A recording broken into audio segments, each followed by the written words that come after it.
Man, piemēram, Red Bull asociējas ar ģeniāliem ļaundariem, kas visiem izgriež pogas, Viljams ar spožumu zaudējušiem aristokrātiem, kas grib atpakaļ tikt godībā. Bet Haas ar nabadzīgo klases biedru, kuram vienmēr cauri kurpe, Aston Martin ar dumpīgo pusaudzi, Mercedes ar toleranto patiesības sludinātāju.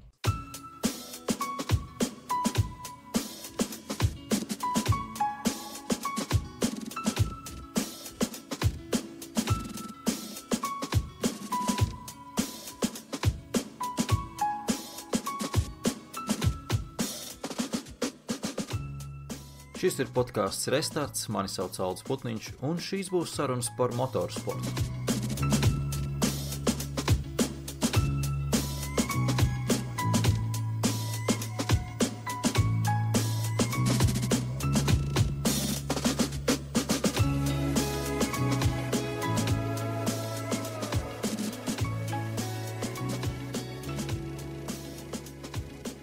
Kārtējā jautājumu un atbilžu epizode ir klāta.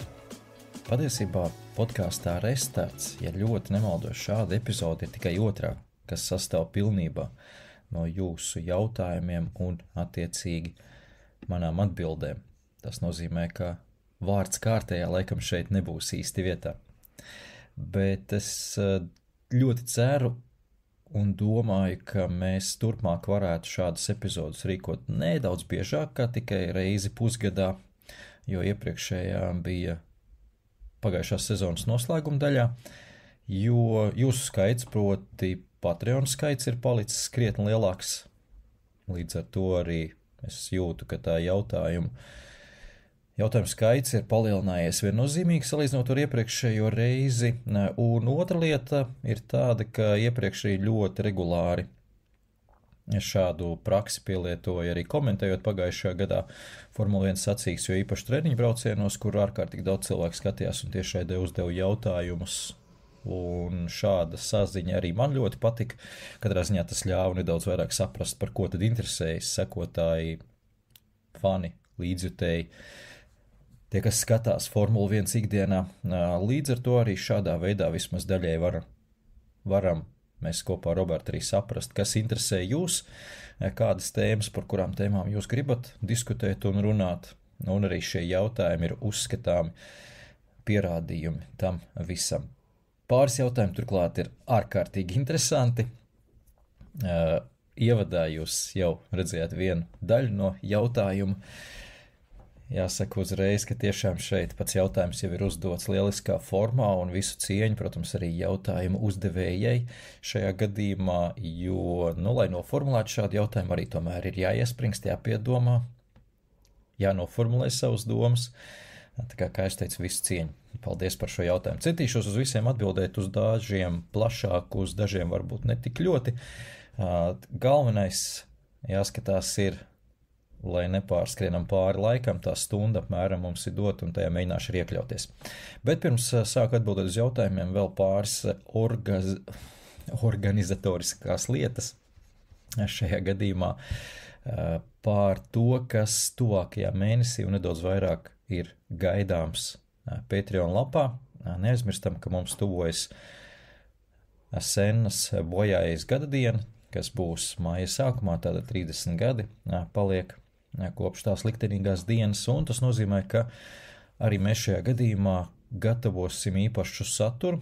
Kopā ar Robertu gatavosim arī rakstu sēriju vispirms, līdz pat šim māja sākumam par Ayrtonu Sennu, par viņa spilgtākajiem dueļiem, par personību, par sacīkstēm, par īpašībām, par visu, kas bija ap viņu un kas veidoja viņu tāds, kāds viņš bija. Tātad no visām pusēm daudz maz mēģināsim šoreiz to aplūkot un apvienosim šos rakstus pēc tam arī elektroniskajā žurnālā, lai cilvēki var attiecīgi lejuplādēt un jau atrast vienu vietu, teiksim, tā visa informācija par Sennu, ko būsim sagatavojuši šī mēneša, nedaudz vairāk kā mēneša laikā. Un to visu noslēgsim arī ar kopīgu podcastu, kurā nedaudz pārunāsim visu to lietu. Tiem, kam vairāk patīk audio saturs, tad tiem arī būs ar ko pamielot ausis šajā gadījumā.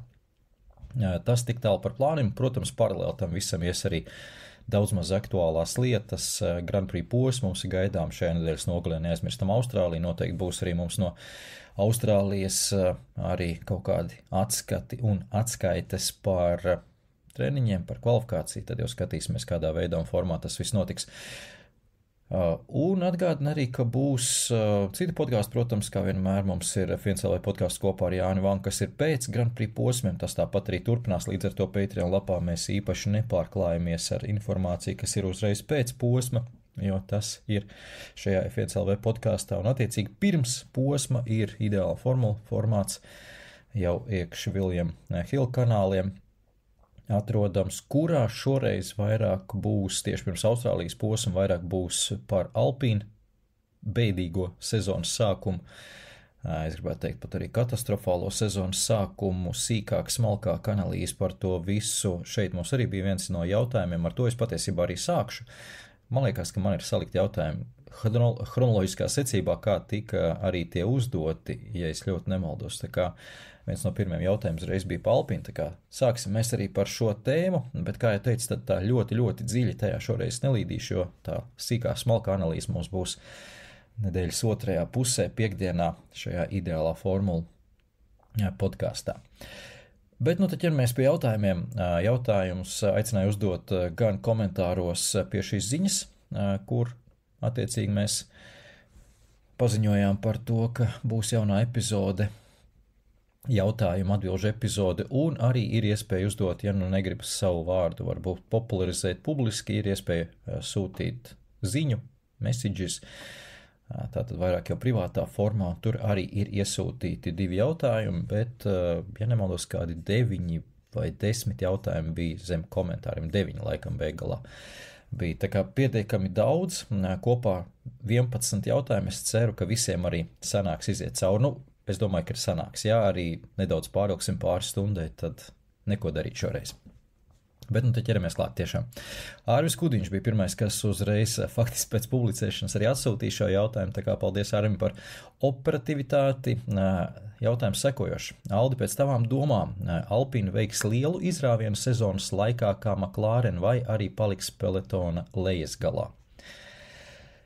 Tātad, kā jau teicu par Alpīnu, pirmais jautājums, un varbūt dzirdējāt arī man nopūtu, jo ar Alpīnu viss ir slikti un viss ir bēdīgi, pilnīgi noteikti. Tā situācija, kur šobrīd atrodas Alpīna, diemžēl tā liecināja par to, ka tā komanda slīd uz turieni un varētu noslīdēt līdz tādiem zemumiem patiesībā jau iepriekšējās 2 sezonas. Tas viss, kas notika komandā, vēlreiz saku, diemžēl uz to visu pamazām ir vedis.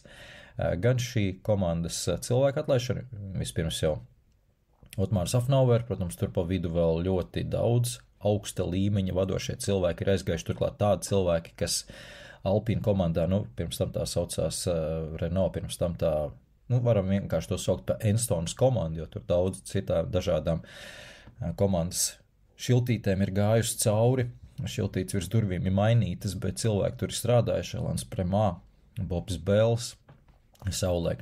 Šobrīd šie cilvēki, kas faktiski veidoja to mugurkaulu, jo tie nebija absolūti augstākā līmeņa menedžmenta vadītāji, bet tie cilvēki, kas, es atvainojos, get shit done, tātad tie, kas ikdienā strādāja šīs komandas noturēšanā arī virs ūdens ļoti bieži un ļoti daudz zināja to komandu un tās komandas darbiniekus, tātad, vidējā līmeņa cilvēki, principā, kas, man liekas, ir svarīgākais elements jebkurā organizācijā, jo tie zina gan lejas galu, zina gan augšgalu un zina, kā tā komanda strādā un kā tā komanda darbojas. Un šobrīd šie cilvēki tur vairs nav. Pilnīgi skaidrs, ka citas komandas novērtēja šāda veida darbinieku vērtību, to, ko viņi spēj paveikt, un šobrīd šie cilvēki jau ir citās komandās. Tas nozīmē, ka Alpīna ir diezgan paplucināta visos līmeņos.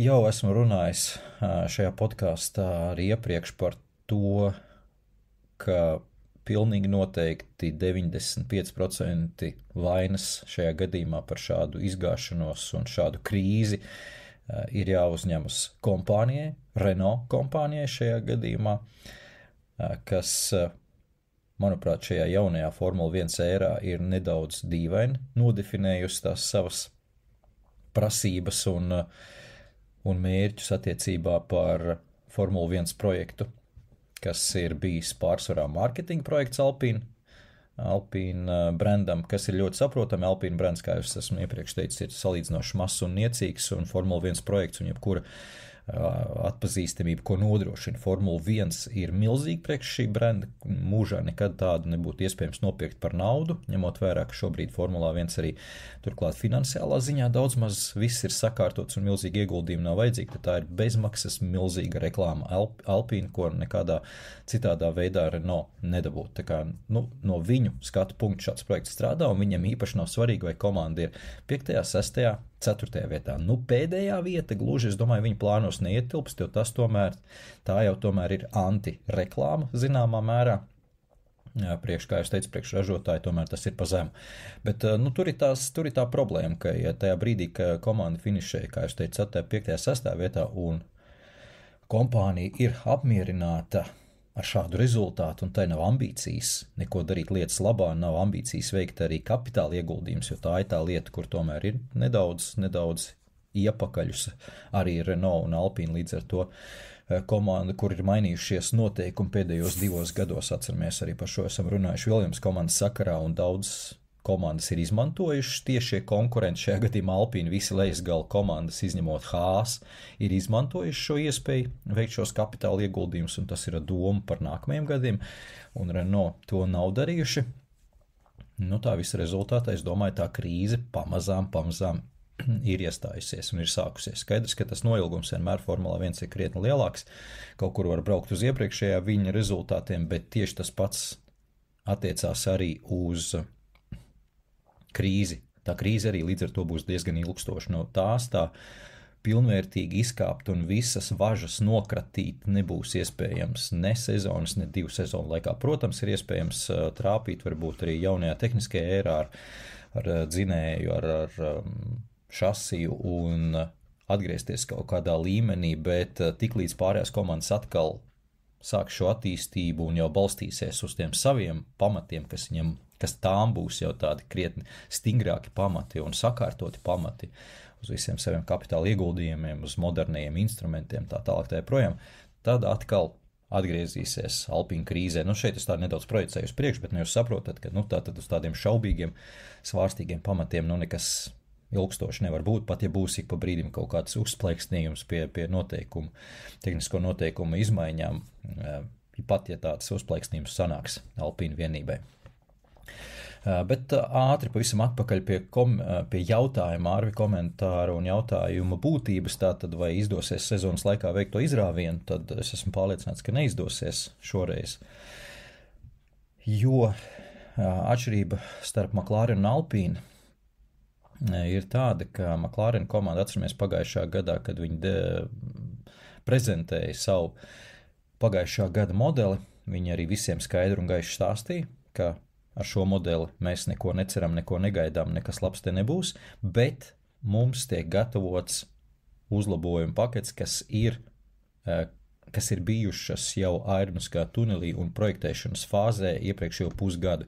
Tātad faktiski noslēdzot vēl 22. gada sezonu, McLaren saprata, ka ir jau kļūdījušies ar šī jaunā modeļa izstrādi, kas ir sākts projektēt vēl 6 mēnešus bijis iepriekš, un rudenī, ļoti, ļoti vēlā rudenī, vēl pirms pagājušās sezonas, sāka šo projektēšanas procesu no jauna. Tas nozīmē, ka viņi pusgadu, vai nedaudz mazāk, bija iepakaļ uz visiem pārējiem ar šo jauno modeli, bet viņiem tas process bija sācies, viņi savu kļūdu bija sapratuši, un līdz ar to viņi bija spējīgi uz tādu revolūciju, es teiktu, sezonas laikā, ko mēs jau runājam, kas nav īpaši tipiska un nav iepriekš tāda redzēta pārāk bieži vispār Formulā 1.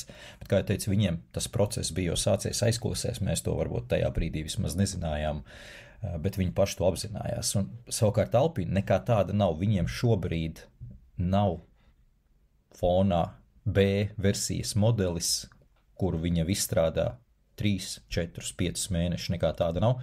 Ir uzlabojumi paredzēti, protams, bet tie ir normāli uzlabojumi, kas ir paredzēti bijuši jau iepriekš, bet šeit ir tā lielā problēma, kas, teiksim, ar kuru saskarās arī Mercedes komanda, ka tiem uzlabojumiem ļoti bieži nav lielas jēgas un tiem nav liela vērtība, ja pamatā tas modelis nav sakārtots un nav izpratne sakārtot pašai komandai, ko tas modelis dod vai ko tas modelis nedod tehniskajā ziņā šajā gadījumā. Un līdz ar to tie uzlabojumi, ja viņi ir vērsti uz kaut kādu iepriekšēju vai kļūdiņu vai nepilnību labošanu, bet neteiksim kā nākamais attīstības solis, kur pirmais solis ir stingrs, loģisks un viss tur iet un strādā un darbojās, un mēs visu to saprotam, tad tas otrais solis ļoti bieži ir jau varbūt nedaudz tumsā.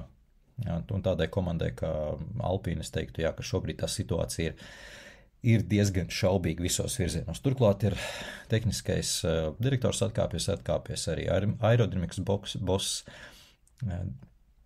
Dirks de Beers kopā ar tehnisko vadītāju, un cik es saprotu, viņi ir atkāpušies pēc savas iniciatīvas, tātad saprotot, ka tas mērķis uzliktais netiks izpildīts, turklāt tas atlūgumi ir tikuši iesniegti jau pirms testiem, tātad, ka paši komandā un komandas vadība vismaz ir zinājusi par šo situāciju, bet ir nostrādājuši tomēr šo testu laiku un arī pirmo posmu, un tad faktiski arī tikai aizgājuši no komandas.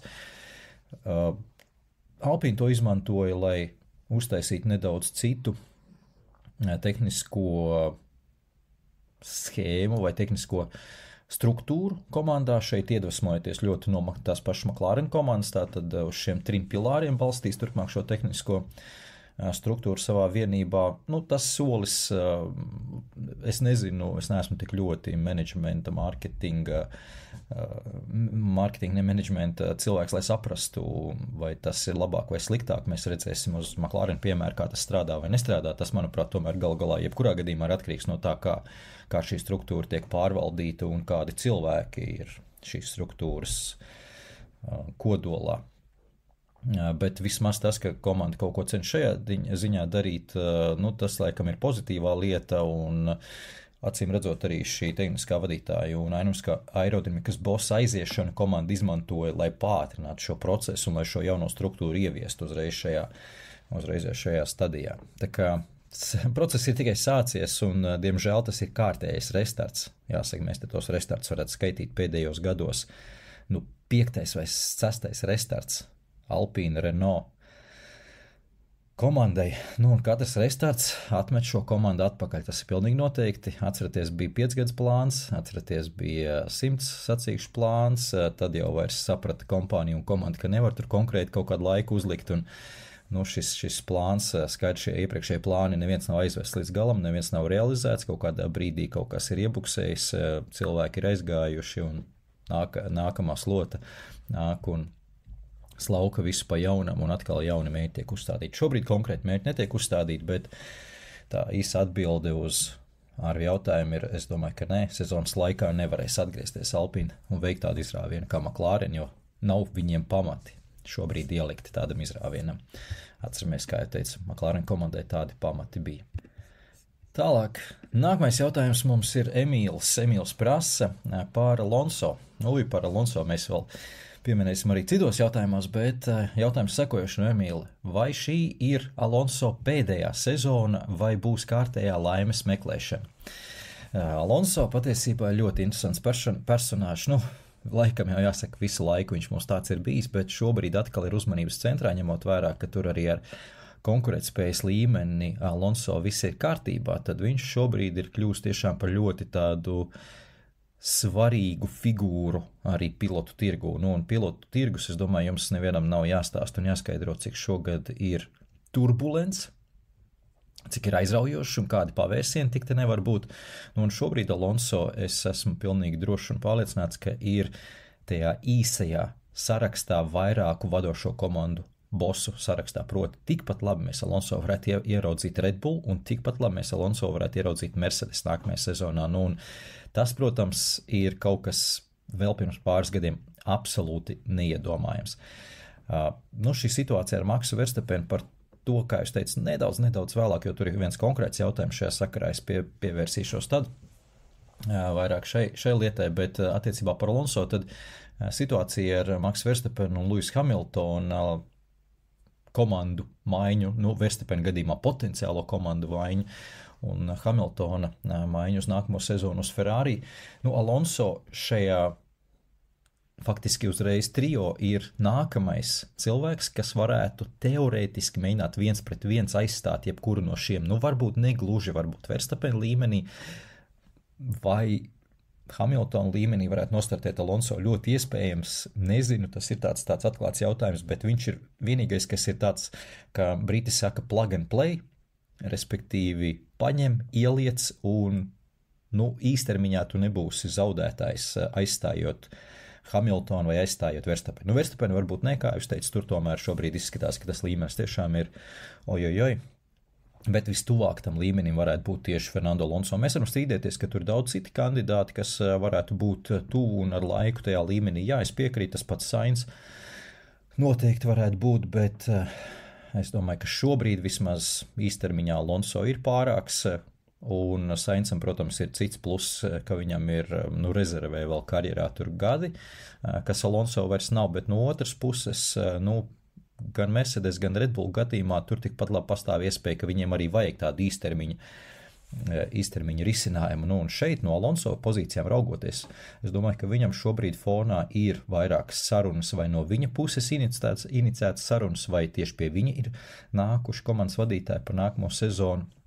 Jo galu galā jau arī viņa, kā teikt, trešā versija palikt Aston Martin komandā nav nemaz tik peļama, jo arī Aston Martin, tā ir komanda ar augšupējošu līkni. Arī šajā sakarā ir jautājums, tikai es negribu šeit dziļi līst, bet atgriežoties pie Emīla jautājumu par šo laimes meklēšanu vēl vienu sezonu, es domāju, ka Alonso pats gan viņš izteicās, ka šobrīd viņam pa priekšu ar sevi jāparunā, ir jāsaprot, vai viņš grib startēt 25. gada sezonā, un tad viņš attiecīgi var tā godīgu sirdi un apņēmību iet arī pie jebkura komandas vadītāja un teikt, jā, es esmu 100% gatavs nolikt visu pārējo malā un strādāt uz tevi vēl gadu vai divus.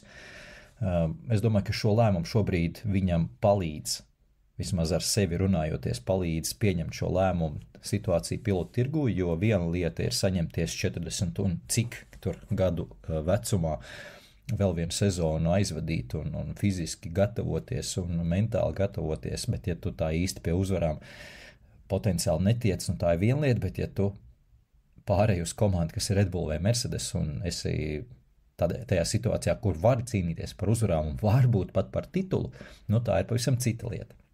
Un skaidrs, kā Alonso gadījumā tas varētu kā motivēt viņu diezgan nopietni tai lietai pievērsties, jo, ja par kādu cilvēku mēs varam teikt, ka viņam ir par maz titulu, tad tas ir Alonso, vienmēr ir pieņemti tie lēmumi nedaudz nepareizi karjeras laikā bijuši par pārēju uz komandām neīstajā brīdī, viņš ir atradies neīstajā vietā.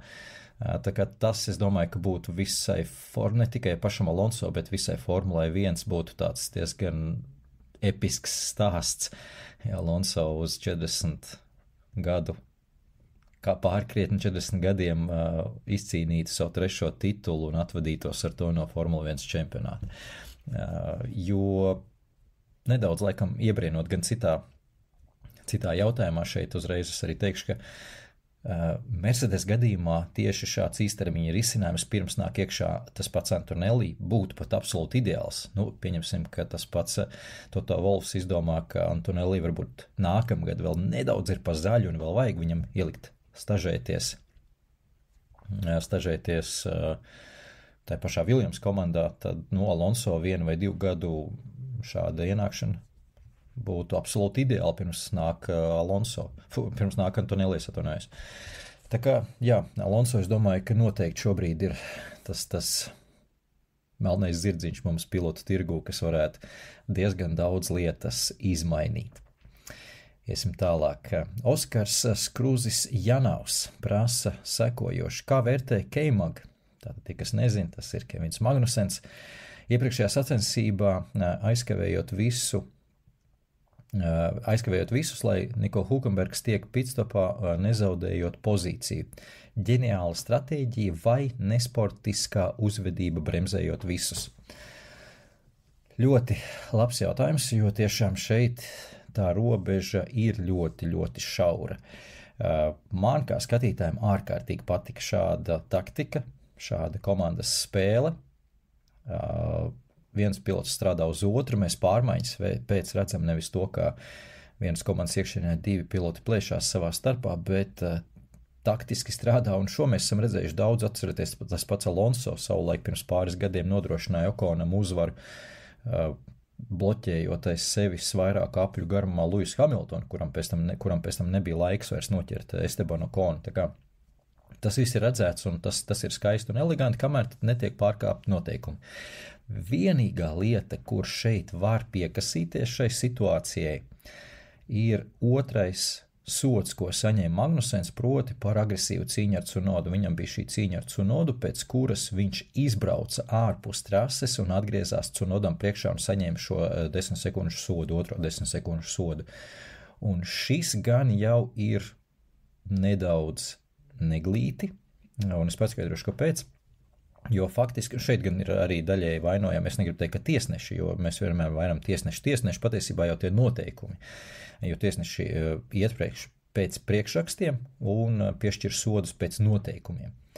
Un šajā gadījumā tā ir problēma, jo faktiski Magnusens, apzinoties, ka viņam būs sods, apzinoties, ka viņš tiks sodīts un zinot, kāds viņam būs sods un to ignorējot, brutāli pārkāp noteikums, atgriezās priekšā Tsunodam, izbraucot ārpus trases tajā brīdī. Šeit, ja tiesnešiem būtu nedaudz brīvākas rokas, un par šo es arī esmu jau runājis, ka tā tiesāšana šādas problēmas varētu izmainīt tiesāšanā, ja mums būtu pirmkārt visos posmos viens un tas pats tiesnesis ar augstu autoritāti, kuram visi uzticās, un viņam arī tiktu iedota brīvā vaļa nedaudz tad skatīties pēc būtības. Šeit pilots pelnīs 5 sekundes, šeit 10, šeit viņam jābrauc ar boksiem un šeit jābrauc malā vai jādod pozīcija. Tad mums šādas problēmas un šādi jautājumi nebūtu, jo, kā es teicu, Magnusens izmantoja to, ka šeit noteikumos nekas cits netiek paredzēts, mums ir jaunais uzstādījums, ka jāiet nevis uz 5, bet uz 10 sekundēm, bet šajā gadījumā tas neko nemainīja. Tiesneši piešķīra 10 sekundes pie jau 10 sekundēm Magnusena soda, kāda starpība viņam varēja arī minūti piespriest, tam pilnīgi nekādas nozīmes vairs nebūtu, viņš nokrist vēl zemāk rezultātos, bet pozīcijā jau viņš bija priekšā Tsunodam. Tā kā to brīdi sodam bija jābūt, ka viņš zaudē šo pozīciju, ka viņš atdod šo pozīciju, kas ir nepareizi iegūt, vai viņš iebrauc boksos, viņam ir tā saucamais drive-thru sods, un to varētu izdarīt tādā veidā, kā jūs teicu, ja būtu tiesnesis, kas pieņem lēmumu pēc būtības, nevis pēc papīra.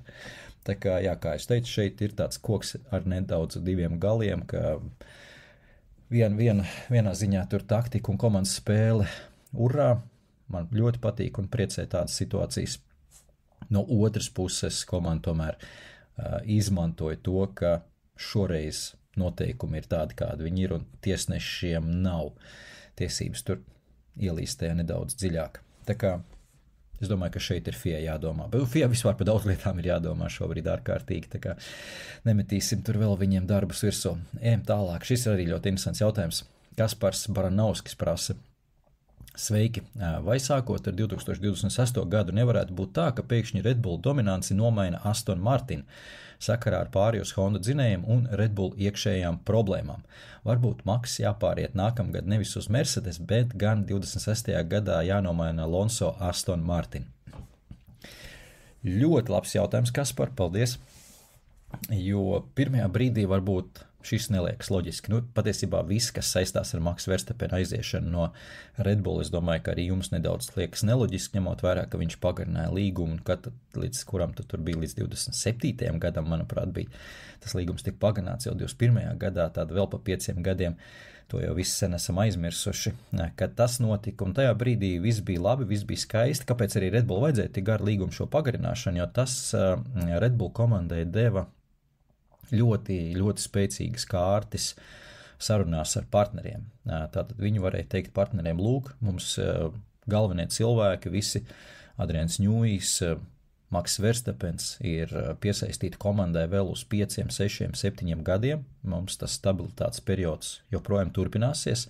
Arī jūs varat līdz ar to nākt iekšā bez bažām, mēs būsim vadībā, mēs būsim labās pozīcijās, mēs būsim spēks, ar ko rēķinās visi, mēs izcīnīsim un cīnīsimies par čempionu tituliem un varat slēgt līgumus uz 3, 4, 5, 6 gadiem. Tā tika iegūt ļoti daudz partneri, ieskaistot arī Oracle par milzīgām naudām, un tas, kā jūs teicu, ir tas iemesls galvenais. Un pēc tam arī tāpat Ford ienākšana, arī Ford, protams, redzot, kas notiek Formulā 1, kas notiek ar Max Verstappen, parakstījās uz to visu, dēļ tā, ka tur tas kodols izskatījās uz ļoti ilgu laiku kopā būs. Tagad tas viss ar šīm problēmām, kā jau Kaspars arī minēja, Red Bull iekšējām problēmām ir sašūpojies ļoti pamatīgi.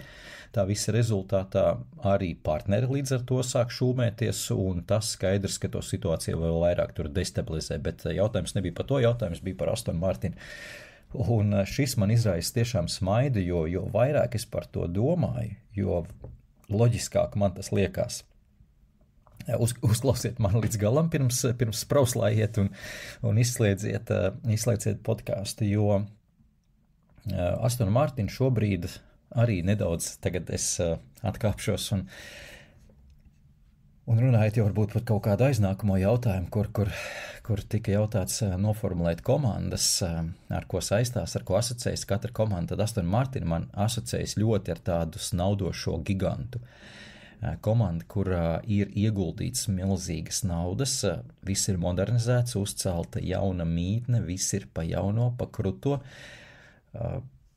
un turklāt tas cilvēks, kas to dara, iet pēc rezultāta. Viņam nav vajadzīgs kaut kāds pat milzīga reklāma pati par sevi pēc būtības. Aston Martin kompānijai viņu nerausta aiz kaut kādām aukliņām korporācijas, citas vēl vai kompānija autoražotāji, tā kā tā ķēdīte, arī varas ķēdīte Aston Martin ir salīdzinoši ļoti īsa.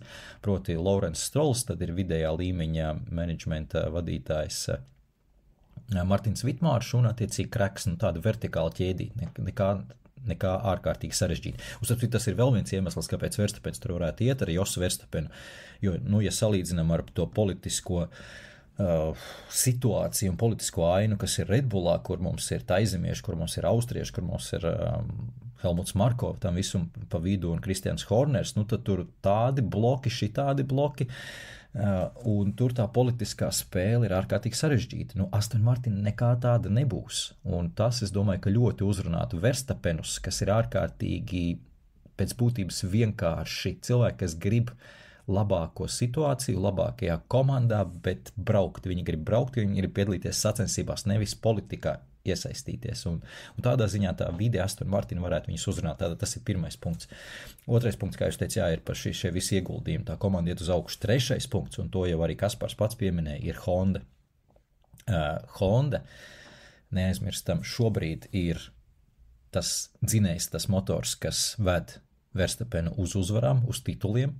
Joprojām Red Bull komandā izmanto Honda, kamēr fonā tiek strādāts pie Red Bull Technologies, pie jaunā Red Bull Powertrains izstrādes. Un ir pilnīgi skaidrs, lai kāds būtu atspērienu punkts bijis uz šo jauno projektu Red Bull Powertrains, ir pilnīgi skaidrs, ka ir iepakaļus šis projekts, ja salīdzina ar esošiem dzinēju ražotājiem, kuriem ir milzīga datu bāze, kuriem ir milzīga pieredze, kuri šobrīd to dara un faktiski pilnveido savu projektu tikai uz 26. gada sezonu. Tātad sāk to, varbūt negluži no nulles, no kaut kādas izējas pozīcijas Red Bull Powertrains, bet jebkurā gadījumā ļoti iespējams, ka tas projekts arī nedaudz ir iebuksējis un tāpēc vai nerāda tos potenciālos rezultātus un nerāda tos rādītājus, kas varbūt ir bijuši plānot, tāpēc arī tā iekšējā šūmēšanās ir vēl vairāk sākusies. Tā kā skaidrs, ka šis Honda risinājums šobrīd ir drošāks arī no Verstappena puses raugoties. Un vēl pieliekam to klāt, ka Verstappens ļoti ciena Hondu, viņam ir tiešā izējas Hondu, tieši tāpat kā savulaik, starp citu Ayrtonam Sennam bija ar Hondu.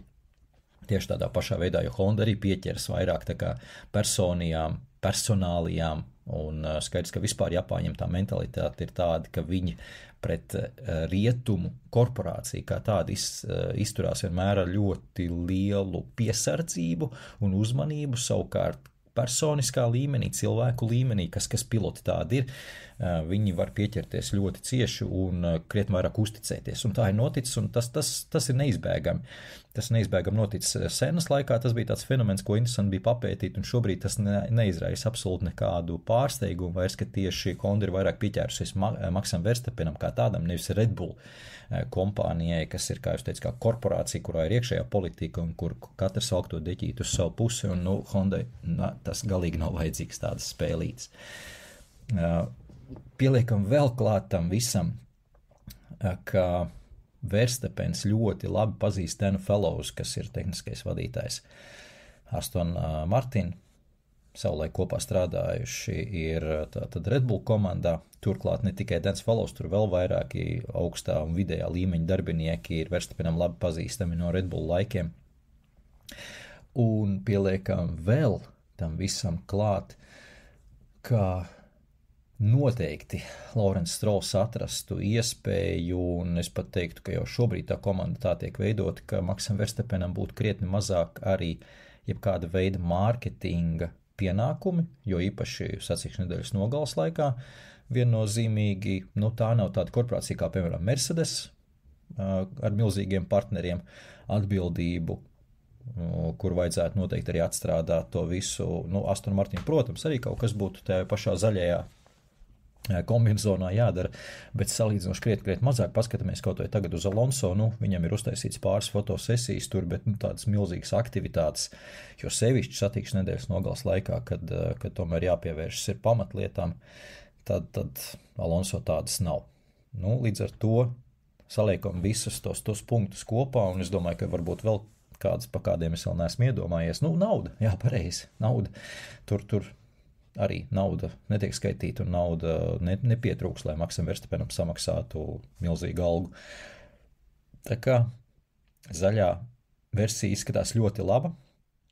Protams, mēs nevaram 100% zināt par Aston Martin spējām un sniegumu vēl pēc pāris gadiem, bet tās pazīmes ir ļoti, ļoti, ļoti labas. Tā kā labs jautājums, kā jūs teicat, tas interesanti varētu izēsties nākotnē.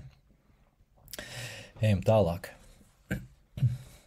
Egils Vilks raksta sekojoši. Nav jautājums, bet domas. Reāli tas Red Bull riņķedāncis jau sēž, un lai arī esmu Verstappena klana fans, sāk likties, ka arī nemirstīgajiem kaut kad ir jākrīt. Augstprātība. Sainz būtu labs Peresa biedrs. Paldies Egilam par ne jautājumu, bet šādām pārdomām. Nav obligāti laikam jābūt jautājumam, jo uz pārdomām es arī varu atbildēt ar savām pārdomām.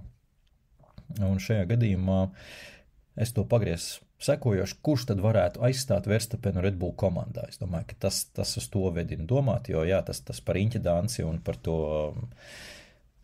nestabilo situāciju Red Bull mēs jau esam runājuši, bet tad pamodelējot tālāk, kurš tad varētu aizstāt Verstappenu Red Bull. Pirmais rindā par laimi vai diemžēl, kā no kuras puses jūs skatāties to visu, man liekas atkal ir tas pats Fernando Alonso, jo viņš kā īstermiņa risinājums, kā jūs teicu, ir vistuvāk Verstappenam līmeņa ziņā. Verstappenu aizstāt 1-1 šobrīd, es domāju, nevar neviens pilots, būsim godīgi, bet īstermiņā tiek izņemts Verstappens, tiek ielikts Alonso. Es domāju, ka Red Bull rezultātu ziņā būtu vismazākie zaudētāji tajā brīdī, kad Alonso startētu ar šo formulu. Noteikti gatavs 1 gadam, arī startēt tikai gatavs noteikti 2 gadiem, noteikti varētu būt elastīgs tajā brīdī, ja viņš tiek pie uzvarošas formulas, kas var atnest titulu. Es domāju, ka Alonso ņemot vērā, ka viņš pats sāk runāt par to, ka ir jādomā, ko darīt tālāk, un vai viņam pašam ir jādomā, viņš ir gatavs 100% ieguldīties. Es domāju, viņš būtu gatavs tiešām arī 1 gada līgumam, ja tiek pie iespējas pacīnīties par titulu. Līdz ar to Red Bull ir diezgan liela, tajā brīdī ir diezgan liela elastības iespēja, ko darīt tālāk. Tātad Alonso šo laiku viņiem nosedz, vai 1 vai 2 gadi, cik vajadzīgs Red Bull ir, lai atrastu nākamo līderi komandas. Un šeit pirmais, kas man nāk prātā, varētu būt tas pats Carlos Sainz. Viņš gluži nav uz sitienu, manuprāt, Alonso līmenis, bet pilnīgi noteikti ir ārkārtīgi drošs, ārkārtīgi stabils ilgākam termiņam. Turklāt viņam ir ļoti viens liels plus, kur varbūt pat viņš varētu būt priekšā arī Alonso, proti kvalifikācija, jo, ja salīdzinām ar to pašu Charles Leclerc, ko mēs uzskatām par kvalifikācijas lielmeistaru Ferrari komandā, tad nevienā brīdī Sainz nav kritis ārā no bildes milzīgi. Aiz Charles Leclerc muguras, tā kā kvalifikācijā viņš būtu solīts bijis, un ja Red Bull saglabā savukārt šo savu modi, nemodi, kā lai to labāk nosauc, jo atceramies, ka viņiem kvalifikācijā tomēr vienmēr tie rezultāti nedaudz bēdīgāk nekā sacīkstē, un tas ir apzināti tiek darīts, tiek likts uzsvars, meklējot šo kompromisu starp kvalifikācijas regulējumiem un sacīkšu regulējumiem, tas kompromiss vairāk aiziet tajā sacīkšu gultnē, pilnīgi loģiski. Tas it kā ir pilnīgi loģiski, bet nav varbūt tik viennozīmīgi, ka, protams, sacīkstē taču punkti tiek. Bet ar sliktām starta pozīcijām jau tas ļoti bieži var neko nedot arī, ka tev tas sacīkšu temps ir ātrs. Bet Red Bull uzskata, ka viņiem tas līmenis pietiekam augsts, ka viņi arī ar ne labākiem kvalifikācijas regulējumiem var tikt pietiekam labās pozīcijās uz starta un līdz ar to sacīkstē atgriezties pirmajās vietās, pat ja viņi varbūt nesāk no pole position. Līdz ar to, ja viņi patur šādu darbības stilu un iet tajā kompromisā, tad es domāju arī ar Sainzu, kurš, kā jau minēja, arī kvalifikācijai diezgan solīts, varētu arī tāds risinājums strādāt. Tīri teorētiski.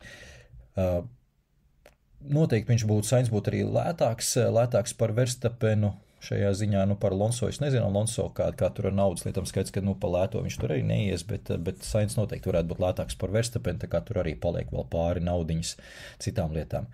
Nākamais, kas man prātā varētu būt Daniels Ricciardo. Pēc šiem visiem, šeit ir tāda lieta, ka ne jums, es domāju, ka nav nenojausmas patiesībā, kādā situācijā šobrīd ir Daniels Ricciardo. Tur ir skaidrs, ka ir kaut kādas problēmas ar RB, tajās mēs šobrīd neiesim, bet ja Red Bull nolīgst Danielu Ricciardo, tas nav tāpēc, ka viņš ir smukiņš un viņš ir mārketinga pērle. Viņi noteikti, protams, tas spēlē lomu, protams, nepārpratēt, tas spēlē lomu, bet viņi noteikti zina krietni labāk, uz ko ir spējīgs Daniels Ricciardo vēl pirms viņš tiek likts formulā. Viņš RB20 modeli ir braucis simulatorā ļoti daudz, ir sēdējis šajā simulatorā, līdz ar to komanda iekšienē zina, ar ko viņi sasienās, vai tur var dabūt to veco Ricciardo ārā vai nevar. Tātad, ja viņi ieliks tajā formulā Red Bull komandā Danielu Ricciardo, tad viņi pārliecināti, ka tomēr var dabūt veco Danielu Ricciardo ārā. Tā kā tas ir uz jautājumu. Un skaidrs, ka uz jautājumu arī ir Aleks Albons, kuram ir neaizmirstam arī taizemiešu saikne. Vienmēr tā ir jāpaturprātā, un taizemiešiem joprojām ir 51% no Red Bull pieder, tā kā tas noteikti viņa situāciju uzlabo. Albons savas pozīcijas pats ir uzlabojis pilnīgi noteikti vairāk nobriedis, bez lieliem kāpumiem, kritumiem. Viņš tāds stabils pilots pilnīgi noteikti varētu būt. Un tās drošās rokas arī priekš Red Bull. Vai tas viņiem pietiks, lai aizpildītu komandas līdera lomu, tas atkal ir tāds liels jautājums. Labi, iesim tālāk, jo izskatās, ka laiks arī iet strauji uz priekšu. Jautājums šoreiz Oļeks Stasivs prasa. Sveiki, vīri! Vienā no pirmssezonas iepriekšējiem audio ierakstiem Aldis minēja interesantu faktu par to, ka viņa domas mainījās par 11. komandas esamību, kur būtu vietas papildus jaunajiem pilotiem. Jautājums tāds. Aldi, kā šobrīd izskatās F1 pasaulē ar šo ideju, un jo īpaši pēc tā fakta, ka gan Lawsons, gan Bērmans ir sevi tik labi parādījuši, bet nav īsti vietas viņiem. Vai tomēr redzi vairāk situāciju, kur Haas komandu varētu vienkārši pārpirkt Andretti komanda? Jau iepriekš paldies. Jā, labs, ļoti arī plašs jautājums. Daudzos virzienos ar šo varētu iet. Jā, es kaut kad minēju par 11. komandu. Iepriekš es nebija tā, ka es noskaņots biju pret šo 11. komandu. Man vienkārši pēc būtības nebija klikšķis uz to, ka mums obligāti vajag papildus braucējus uz pelotonu, vairāk skatoties no tā, ka vajag lielāku baru. Bet tagad tieši sakarā ar šiem jaunajiem talantiem, man liekas, ka tomēr tā viena komanda un 2 pilota vietas noderētu mums, un šo man liekas, ka pamainīja arī daļēji fakts un daļēji lieta, ka ir tik ļoti liela dominanti no viena pilota Formulā 1. Tas nozīmē, ka mēs meklējam daudz paralēlās sižeta līnijas, kurām pieķerties, paralēlās intrigas, un skaidrs, ka šāda 11. komanda ar jaunajiem pilotiem šādas intrigas papildus mazās radītu, un kaut kādā veidā mums tās lielās intrigas vakumu vismaz daļēji aizpildītu. Es domāju, tas varētu būt viens no iemesliem, kāpēc arī es par to pārdomāju. Skaidrs, ka Andretti, tas ir ļoti plašs jautājums, un par to arī esam runājuši. Diezgan daudz Andretti šobrīd, ņemot vērā, kā Haas operē, Andretti atrašanās Formulā 1 būtu absolūti pamatota ar viņu vēzienu, ar viņu ambīcijām. Pat, ja viņi sākotnēji varbūt tehniskajā ziņā tur būtu problēmas, kas ir neizbēgami, varbūt tas līmenis, kamēr tiks sasniegts, taču ņemot vērā, kādi šobrīd ir noteikumi, tie vairs nav tie vecie noteikumi, kādi bija pirms 20 un 15 gadiem, kad Formula 1 komandas ienāca un naudu nesaņēma un mēģināja tur sisties pakaļgalu un bez lielām cerībām, patiesībā bez jebkādām cerībām, tad tagad tā situācija ir krietni atšķirīga.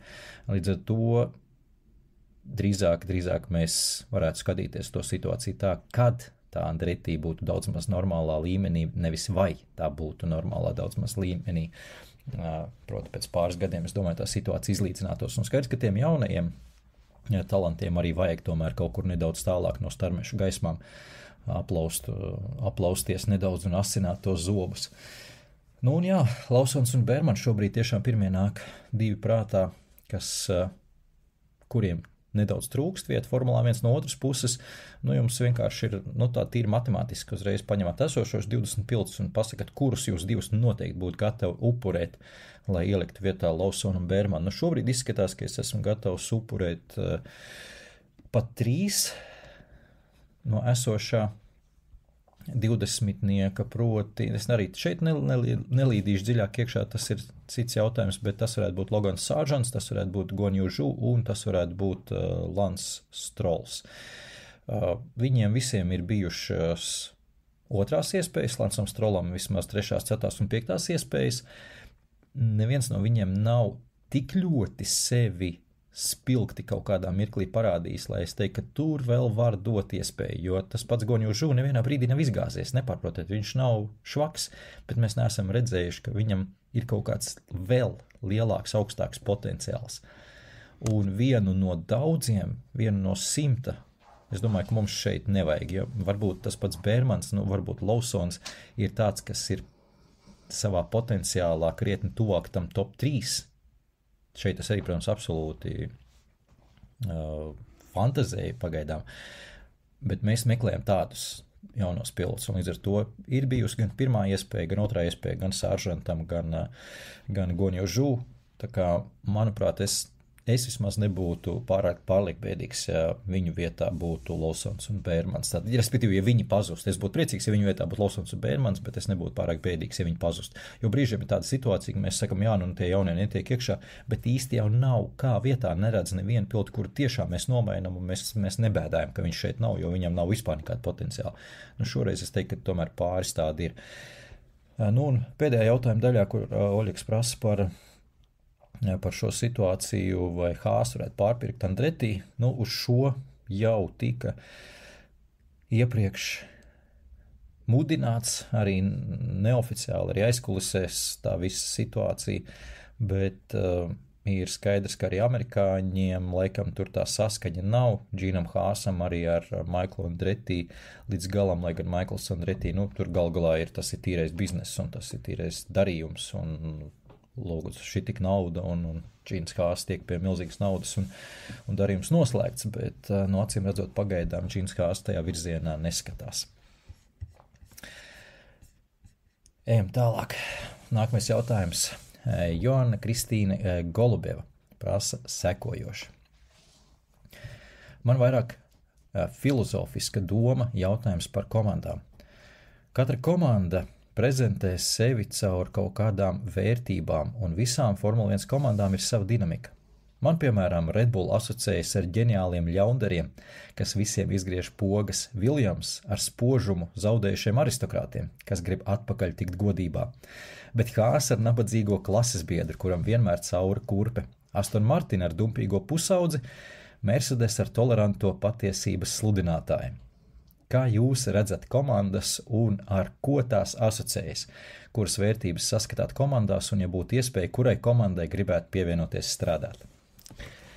Lūk, šis jautājums, ko arī ievadā jau minēju, tiešām ģeniāls jautājums, manuprāt, noformulēts lieliski.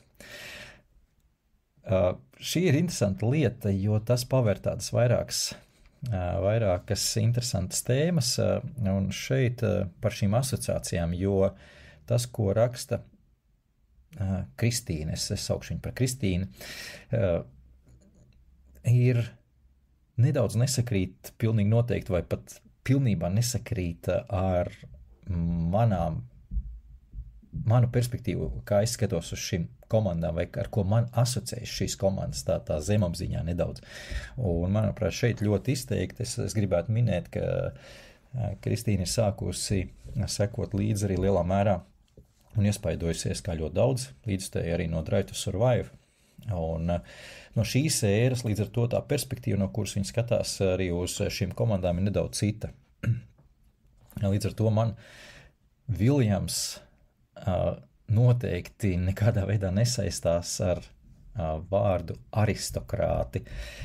Man Viljams saistās patiesībā, tiklīdz iedomājos par Viljams, tā pirmā asociācija man ir Franks Viljams, kurš no telefona būdiņas apzvana potenciālos sponsorus un atbalstītājus un meklē naudu komandai, lai dotos uz nākamo posmu. Nevis uz pilnu sezonu, bet uz nākamo posmu, un jā, komandai tika atslēgts šķūnī, kur atradās komandas tehniskā bāze, arī telefons, jo tas nebija samaksāts. Tā kā, tik ļoti, negribas teikt zemu krita, tāda vienkārši bija realitāte, un ļoti daudz komandas līdzīgā veidā, līdzīgā formā strādāja, jo tie bija cilvēki, kas tolaik neveidoja biznesu ar to, tiem tā bija absolūta aizraušanās, ļoti daudz no viņiem šiem cilvēkiem, kas vadīja šīs komandas, nāca arī no tehniskās vides, kas paši bija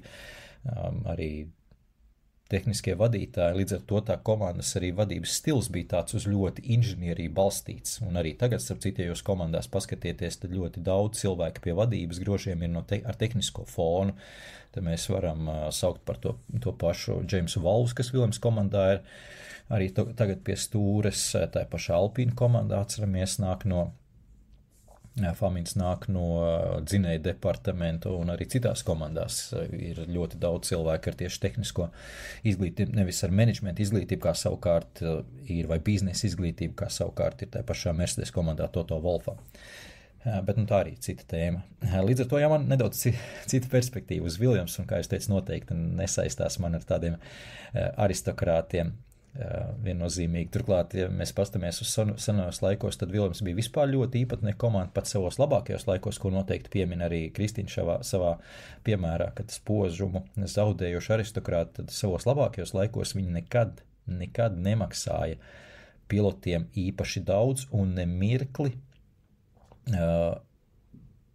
nedomājot bija gatavi atlaist čempionus, kas vairāk kārt notika, ja tie sāk prasīt pārlieku lielu naudu, pārlieku lielu ietekmi, jo Franks Viljams un Patriks Hets vienmēr uzskatīja, ka galvenais ir mašīna un galvenais ir komanda, jo īpaši mašīna, jo īpaši tehniskais nodrošinājums, līdz ar to pietiek, lai iesaidinātu komandā ar gandrīz jebkuru pilotu, un viņš varētu izcīnīt uzvaru. Viljams uzskatīja, ka piloti ir kā spuldzītes, kuras var ieskrūvēt citu vietā un tāpat deg, un viss ir kārtībā. Par Mercedes jau pieminēju. Mercedes man savukārt saistās ar tādu korporāciju, kas nedaudz ir zaudējusi identitāti pēc vairāku gadu dominantes, šobrīd tiešām nedaudz ir apmaldījusies tumsā, un šeit atkal jāsaka, ka Mercedes tomēr vismaz esošā komanda modernajā versijā man Mercedes vairāk saistās ar to priekšstatu, ko es iegūnu no Rossa Brauna grāmatas, kur viņš arī apraksta, kādā veidā viņa Brown GP uz kura pamatiem arī tika veidot Mercedes komanda, kādā veidā šī komanda lēnām pārtapa par Mercedes, ko mēs pazīstam. Tur ienāca gan Toto Wolffs, gan pēc tam arī Nikijs Lauda.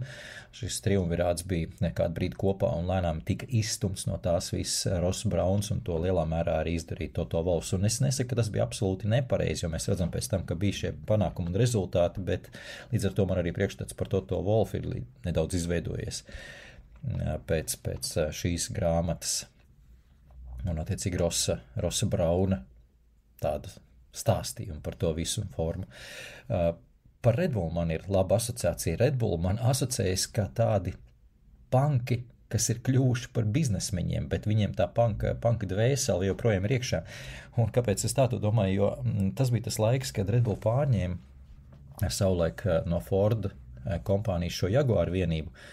Tad par viņiem, par Red Bull visi smējās Formulā 1. Tas bija tieši tas pats. Es atceros, ka savulaik to ļoti plaši salīdzināja Red Bull ienākšanu Formulā 1, kā savulaik ienāca Flavio Briatore ar Benetton Formulā 1, kad arī Formulā 1 nesaprat, kas tas tāds Flavio Briatore, kaut kāds biznesmenīts, kurš turklāt ar kriminālu pagātni. Starp citu, ļoti interesants stāsts, un es ceru to izstāstīt ideālā formulā, jo tas nedaudz saistās arī ar Renault un ar Alpine turpinājumu. Tā kā varbūt, ja man būs pietiks laiks, tā kā paskatieties to podcastu. Bet jā, tad to arī salīdzināja, ka tie taču neko no Formula 1 nejēdz. Ko jūs tad darat, tad tikai māžojoties. Un tajā laikā tieši tā arī bija. Red Bull ienāca Formula 1 un uztaisīja pilnīgi citus principus, pēc kā strādā Formula 1 komanda. Tur bija jautrība, tur bija interesanti šie viesmīlības mājā nepārtraukt līdz vēlam vakaram. Tur notika arī tusiņi, bet tas nenozīmē, ka fonā nenotiek darbs. Un es domāju, ka šīs pirmais iespējas arī daudzām komandām ātri vien atsitās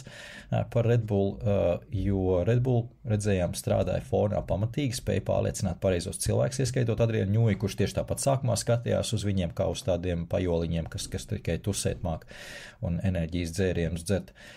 Bet lēnām saprat, ka tur fonā notiek nopietns darbs un nopietnas aktivitātes un noticēja šim projektam. Lūk, šis projekts, ko šobrīd ir panācis, bet šobrīd viņi ir aizgājuši tajā otrajā krāvī, kur viņi tiešām ir pazaudējuši to sākotnējo identitāti. Un es domāju, ka tas lielā mērā ir Dītriha Matešica prombūtnes rezultāts. Tas sākotnējā panka dvēsele kaut kur ir paslēpta zem tā uzvalka.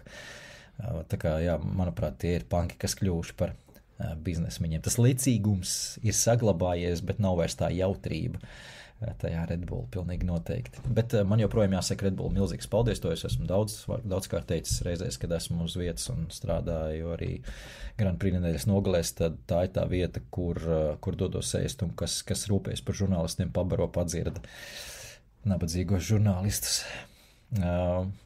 Ko vēl es varētu salīdzināt? Aston Martin es jau pieminēju. Aston Martin man tāds snaudošais gigants, jā, to es jau teicu.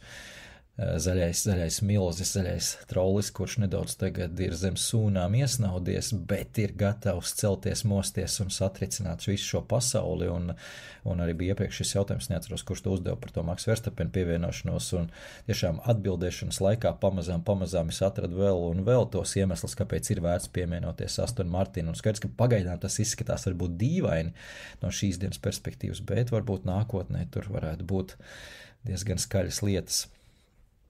Sauber komanda, starp citu, man vienmēr ir ārkārtīgi patikusi. Salīdzinoši atvērta Sauber komanda bijusi arī tāda tieši uz pašu sportu tendēta, uz autosportu kā tādu, tādi tīrie motoru sporta cilvēki tur strādāja. Starp citu, atceros arī ļoti labi no pirmajiem pašiem gadiem, kad apmeklēja Formula 1 klātienē, tad Pīters Zaubers, kurš jau tobrīd tā nedaudz tika jau negribas teikt nostumts, viņš pats bija nogājis jau malā, bet joprojām apmeklēja posmus klātienē, tad pēc posma beigām sēdēja uz viesmīlības mājas trepītēm, kūpināja savu cigāru, uz trepēm sēžot un runājot ar žurnālistiem. Es stāvēju tur maliņā fonā un mēģināju klausīties, bet nebija angļu valodā tā saruna, tā kā es tur baigi neko nedzirdēju, bet tas skats man iesēdies ir acīs, ka tas ir kaut kas no seniem laikiem, ja mūsdienās tā vairs nenotiek, ka komandas bosi tā čiliņā sarunājas ar žurnālistiem, pilnīgi noteikti. Katrā ziņā ne publiski. Kas vēl mums ir? McLaren, protams, ir. McLaren vispār tā ir plejāde dažādu ēru, sākot no Bruce McLaren, kas atnāca no Jaunzēlandes un sita visus pušu. Pēc tam pēc Bruce McLaren nāca Tedijs Mejers kā komandas vadītājs McLaren komandā. Tas bija laiks, kad James Hunts izcīnīja čempionu titulu, bet Tedijs Mejers kā vadītājs noteikti nebija ne tuvu labākais, ne tuvu harizmātiskākais, ļoti pamatīgi taupīja naudu, ļoti bieži tā visa rezultātā arī McLaren nesasniedz tos rezultātus, ko vajadzēja sasniegt, un vēlāk viņu Tedija Meijera proti nostūma pat nedaudz, ar varu, kā teikt, lielais sponsors Marlboro, kurš atrada labāku potenciāli komandas vadītāju, noteikti būsiet dzirdējuši par tādu, un to sauca Rons Denis. Rons Denis, kurš no sava Formula 2 projekta tika ielikts McLaren komandā un pilnīgi noteikti piešķīra tādu jaunu korporatīvu elpu komandai, sevišķi 80. gadu beigās, 90. gadu sākumā. McLaren bija tā komanda, kas rādīja līmeni Formulā 1. Visas pārējās komandas varēja, es teiktu tā, pastāvēt blakus tieši, es pat nerunāju par sportiskiem sasniegumiem, es skaidrs, ka Williams tur ar viņiem konkurē vēlāk arī Ferrari sportiskajos sasniegumos, bet tieši korporatīvā līmenī, kā strādāt ar partneriem, to visu rādīja Rons Denis, kā tas ir jādara. Tāda korporācijas vēriens tika piešķirts un faktiski iesoļoja jaunajā ērā tā komanda tādā veidā. Un Ferrari, protams, nevar nepieminēt. Viņus gan es nosauktu par aristokrātiem, bet viņi varētu būt tādi konservatīvie autosporta vai konservatīvie autosporta aristokrāti, kas ļoti labi apzinās savu vērtību, tā pašā laikā šobrīd cenšas skriet līdzi mūsdienīgām vērtībām, būt pietiekami atklāti un atvērti, bet tā pašā laikā ar viņiem tomēr var redzēt, ka viņiem līdz galam īsta atvērtība nav, nenāk no sirds viņiem tā atvērtība ar līdzutējumu, atvērtība ar presi, jo viņi ir ļoti konservatīvi bijuši iepriekšējos gados, daudzus gadus strādājuši konservatīvi, uzskatījuši, ka tomēr Ferrari pats par sevi ir vērtība un tev ir jebkuram citam ir bezmaz jālūdzas, lai tiktu iekšā tajā lokā, ieskaitot žurnālistus un vispārējos, un viņiem nav jārūpējas par to, lai kaut kādā veidā varbūt spodrināt savu autoritāti. Tā kā, protams, par Ferrari tur jau varētu iet dziļāk, bet laika tam īsti vairs nav. Vēl Kristīnai bija otrs jautājums par komandu dinamiku un attīstību. Šo jautājumu es gan tagad neatbildēšu šajā podkāstā, jo tur bija arī tāds piedāvājums uztaisīt grafiku par pēdējiem apmēram 30 gadiem, kā komandas ir staigājušas, kāpušas un kritušas par konstruktorkausa pozīcijām, bet tas skaidrs, ka jātais vizuāli, grafiskā formā, un es domāju, mēs to varētu pietaupīt kādam citam rakstam Patreon lapā, tā kā sekojiet līdz noteikti, paskatīsimies arī šajā virzienā nedaudz. Un tad bija arī 2 jautājumi, vēl arī iesūtīti, kā teikt, privāti messages, līdz ar to es vārdu nesaukšu, lai būtu korekti, jo, es domāju, ka mēs tā arī varam turpmāk sarunāt, ja jūs gribat, lai jūs vārdu arī nosauc pie jautājumu, tad droši rakstat komentāros, jo tas ir publiski redzams, savukārt, ja jūs varbūt nedaudz gribat to uzdot inkognito, tad sūtat messages, un es nolasīšu attiecīgi tikai jautājumu.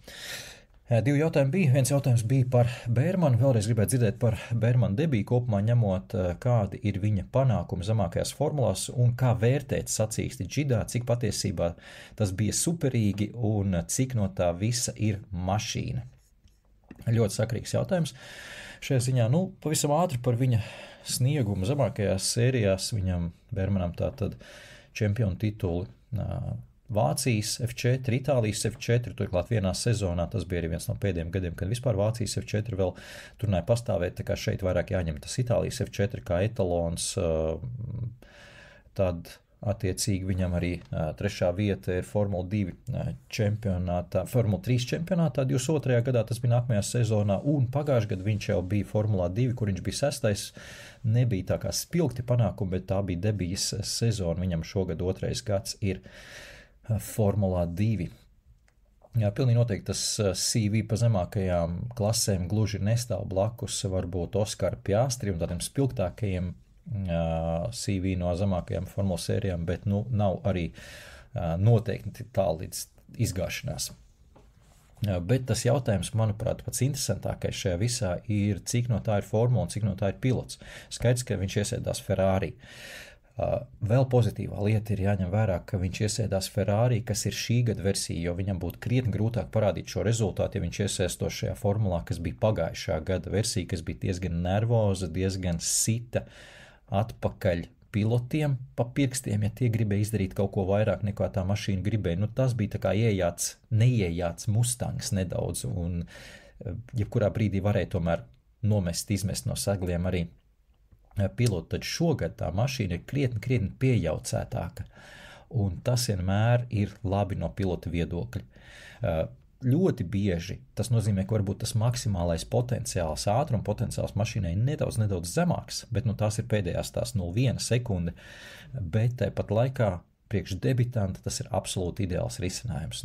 Debitants skaidrs, ka tāpat neaizsniegs līdz tai 0,1 sekundē pēdējai, bet viņam šāda piejaucēta mašīna ir dod to atdevi, ko viņš gaida no viņas, iedod to pārliecību, un mēs redzējām, ka arī Bērmans parādīja, ka viņam ir pārliecība. Tas ir pats labākais te visā, ko es redzēju, vismaz te sacīkstē, ka viņam nebija bail eksperimentēt, nebija bail braukt tuvu barjerām, eksperimentēt, es šeit domāju, tas dubultā māņkustība cīņā ar Tsunodu, un skaidrs, ka tā mētāt mašīnu no vienas puses uz otru pusi, tev ir jābūt lielai pārliecībai, ka būs tur tā saķere, ka tu zini, ko dari. Skaidrs, ka tu to būtībā zini, kas tev ir jādara kartingā un zemākajās sacīkšu sērijās, tu visu to esi jau nesik reizes darījis, bet tev ir jābūt pārliecībai, ka tā mašīna tev atsauksies tavām kustībām, un tu neesi ar Ferrari un ar Formula 1 tik daudz braucis, lai tu to droši zinātu vēl šajā trasē un pie šīm saķeres parametriem. Bet kā es teicu, viņš diezgan ātri iegūto pārliecību no mašīnas.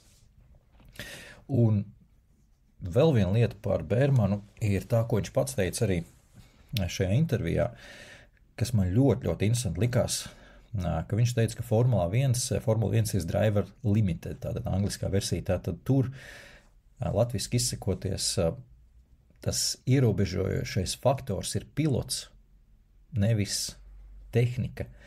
Jo citās sacīkšu sērijās, šo es stāstīju, man liekas, ka arī 1LV podkāstā, citās sacīkšu sērijās zemākajās tomēr ļoti ātri izbeidzas vai piespēdēja spēka līmenis vai jaudas parametri, kur tu spied to gāzes pedāli grīdā un varētu braukt arī ātrāk tajā līkumā, bet mašīna vienkārši neiet ātrāk, viņa tajā saķere tev nedod piespēdēja spēks ir izbeidzies un vienkārši tev jāmēģina visu laiku līdz tam 100% braukt, nepieļaut kļūdas, un tad tu būsi tūl tam ideālam rezultātam. Šeit, kā to pats Bērmans skaidroja un kā mēs varam principā nojaust arī no tā, ko citu pilotu saka, tad šeit tomēr tās robežas tu atklāji ar katru izbraucienu trasē, ar katru nākamo līkumu aizvien tālāk un tālāk.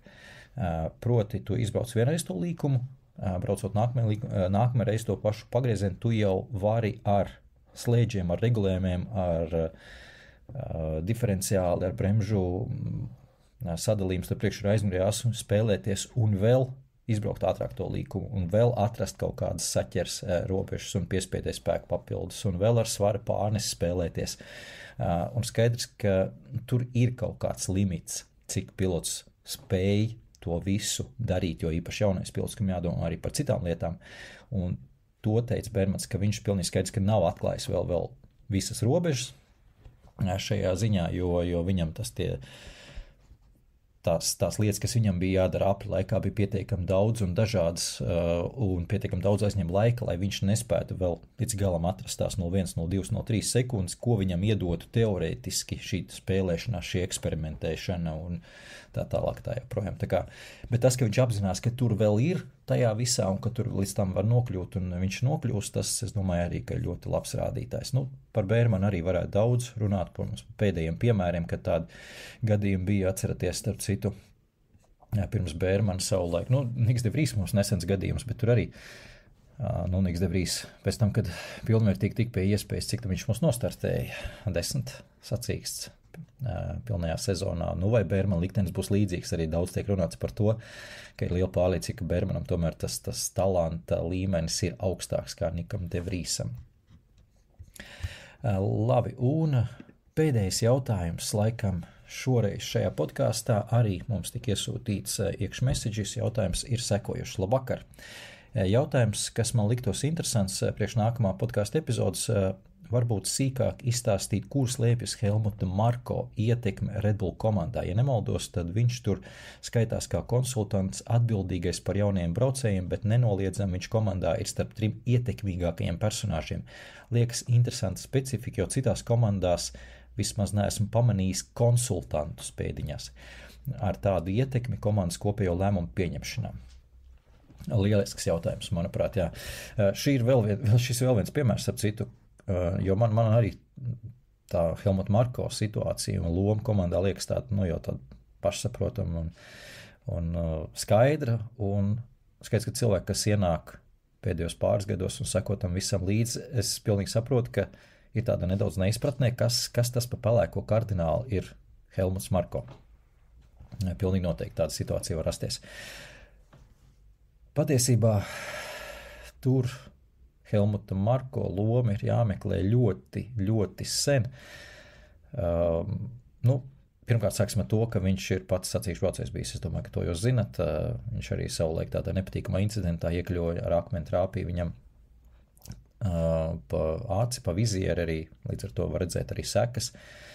Tas pielika arī punktu viņa karjerai. Viņa karjera lielā mērā gāja diezgan paralēli tieši zemākajās formulas sērijās ar Nikiju Laudu, kas ir vēl viens austrietis, un pat ļoti tur daudz interesants lietas ir, ka Lauda bieži tik pie tām iespējām, kas varbūt nedaudz pagāja garām Helmutam Marko, un sākotnēji tieši Marko tika uzskatīts varbūt talantīgāku, bet Lauda ar savu ietiepību un visu pārējo kaut kā tika priekšā Helmutam Marko, un kā es teicu, tur tā trauma arī ietekmēja, un tur visam pa vidu ir arī Johans Rins. Ja atceraties, tādu austrietu savulaik kļuva par čempionu pēc nāves Johans Rins, un savukārt Johans Rins jau bija nedaudz tā kā karjerā priekšā gan Marko, gan Laudam, tātad priekštecis šajā Austrijā. Un ir tāda leģenda vai stāsts, es nezinu tagad, bet es domāju, ka tas tika aprakstīts diezgan dokumentāli precīzi, līdz ar to varam tam ticēt, kad notika Austrijā kalnā braukšanas sacīksts, kur piedalījās arī Helmuts Marko, to laiku vispār tajos gados ļoti, ļoti populārs sacīksts. Tie bija 60. gadu pašas beigas, un pienāca pie Helmuta Marko jauns puisis, un gribēja iepazīties, jo viņa viens no elkiem bija Johans Rins. Šis austriešu puisis arī ļoti, protams, sekoja līdz visām aktivitātēm Formulā 1, bet tā kā tur viņš klāt nebija ticis, tad viņš atrada iespēju, kā varbūt kādu no tiem cilvēkiem, kas pazīst personīgi Johanu Rintu iepazīt. Tas bija Helmuts, jaunais tolaik vēl Helmuts Marko arī, un vēlāk arī tika iepazīstināts ar Johanu Rintu, bet tur tās pazīšanās bija ļoti, ļoti īs, kā jūs teicu, jo kā minēju, tad Johans Rins gāja bojā ātri. Un šis jaunais puisis bija neviens cits kā Dītrihs Matešits. Tā kā tā draudzība starp Dītrihu Matešits un Helmutu Marko sākās ļoti, ļoti sen, un skaidrs, ka tajā brīdī, kad Red Bull izlēma taisīt padziļinātas aktivitātes Formulā 1, kas sākās arī ar sponsorēšanu, ar tās pašas Sauber komandas sponsorēšanu savulaik, tad Dītrihs Matešits, protams, atcerējās par Helmutu Marko. Jau pirmām kārtām bija ļoti labi draugi joprojām palikuši. Līdz ar to Helmuta Marko esamība komandā ir kopš pašiem pirmsākumiem, un tur ir iepīta tieši vistiešākā veidā pateicoties Dītriham Matešicam. Tāpēc tiek daudz runāts par to, ka komanda viņa nav nolīgusi. Tur tiešais viņa priekšnieks, ja tā var teikt, bija Dītrihs Matešits, kurš bija lielākais arī viņa draugs. Neviens viņu proti Marko neaizskāra tur tajā laikā un vispār nevarēja pirkstiņam piedurt, jo Matešits stāvējas muguras tagad. Līdz ar Matešits nāvi skaidrs, ka tā situācija ir pamainījusies, un tas arī ir viens no tiem iemesliem, kāpēc tur tas spēka samēru un politikas pārbīdes notiek mums, politiskās pārbīdes notiek tajā Red Bull komandā. Un skaidrs, ka šobrīd Marko pozīcijas ir sašūpojušās un nav skaidrs, kāda tad viņa tā loma īsti ir tajā visā situācijā. Tāpēc arī viņu sauc tur par konsultantu, jo tas tāds ir tas visaptverošais jēdziens, kas īsti neko nenosaka, konsultants, bet kuram patiesībā ir ļoti, ļoti liela ietekme un ļoti liela teikšana.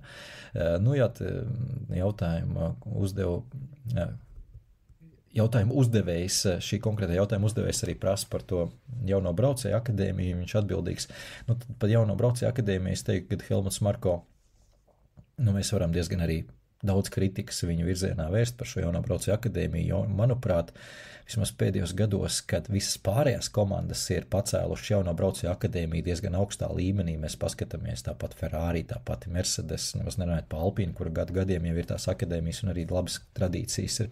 Tas, ka viņi nemāk noturēt, tā ir cita lieta, ja Renault, Alpīna, bet jaunos talants viņi atrod, tad Red Bull ir kaut kur apmaldījušies, un lielā mērā tā ir Helmuta Marko vaina, jo viņu es esmu jau bieži salīdzinājis ar Žagotu, kam patīk tādas spožas lietiņas, un atliek faktiski pilotam uzspīdēt kaut kādos tādos mirkļos, un Helmuts Marko tajā saskata tādu romantismu, kur pilots netipiskā mirklī vai neviens no viņu negaida neko tādu, viņš kaut ko parāda īpašu, un viss tagad tas ir tas mūsu nākamais varonis.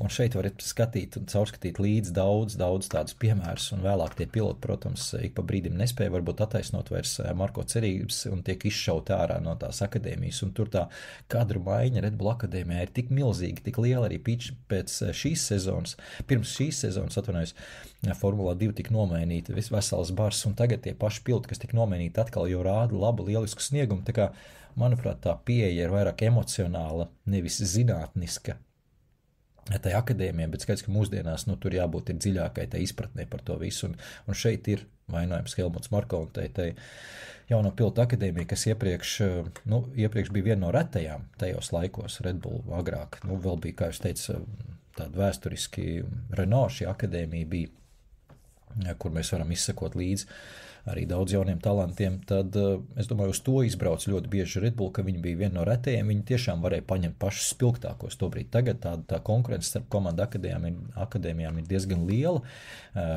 pieeja zinātniska, specifiska un strādā ļoti cītīgi uz tām akadēmijām jauno talantu attīstīšanu. Tajā brīdī mēs redzam, ka Red Bull vairs netur līdzi vismaz ar šādu Marko pieeju. Kā jūs teicat, tai pieeja nedaudz jāmainās. Marko, es domāju, ka redzēsim, kādu lomu viņš spēlēs joprojām šajā cīņā ar Helmutu Marko cīņā ar Taizemes klānu, ar Austrijas klānu. Šobrīd izskatās, ka viņš tajā klānu cīņā vairāk ir tā kā nosliecies uz to Austrijas bloku. Tā vismaz tam vēsturiski arī vajadzētu būt. Tur fonā ir arī Marko Matešits, tātad Dietrich Matešits dēls, kurš gan negrib tā ļoti aktīvi iesaistīties tajā visā, bet skaidrs, ka viņam varbūt tur varētu būt ciešāks saites arī ar Helmutu Marko, un tad, tai otrā blokā tīri teorētiski varbūt ir Kristians Horners un Taizemes pārstāvis Jovidija, tātad šis dēls oriģinālās receptes izgudrotājiem, kurš izskatās arī vismaz no Kristiana Hornera puses vairāk tiek virzīts uz to, lai aktīvāk ikdienas lietās, ikdienas darbā un lēmumu pieņemšanā iesaistās, jo galā ir vairākumu šo akciju turētājs, un viņam noteikti arī būtu savs vārds jāsaka. Tas noteikti būtu izdevīgi arī tam pašam Kristianam Horneram, bet kā tur viss izvērtīsies, tad tam mēs visi arī sekosim līdzi, bet tas tā pavisam īsi par Helmutu Marko. Liels paldies visiem, kas uzdeva jautājumus. Bija ļoti interesanti, protams, kā jūs teicat, daži jautājumi vienkārši ekscelenti, un tāpēc arī ieliku citātu no šī jautājuma arī šī podkāsta ievadā. Noteikti uztaisīsim kaut kad vēl atkārtojumu šādai jautājumu un atbilžu sesijai, bet, kā jau minēju, tagad mums dienas kārtībā būs Austrālijas lielās balvas izcīņa. Šis podkāsts attiecīgi, protams, iet Patreon, uzreiz jau šodien ir pirmdienas ierakstu, un šodien arī tas parādīsies Patreon, attiecīgi publiski tas parādīsies pāris dienas vēlāk pieejams arī pārējiem klausītājiem. Paldies vēlreiz, kā jau teicu, ka noklausījies līdz galam, un tiekamies noteikti nākamajos podkāstos un tiekamies trasē. Atā!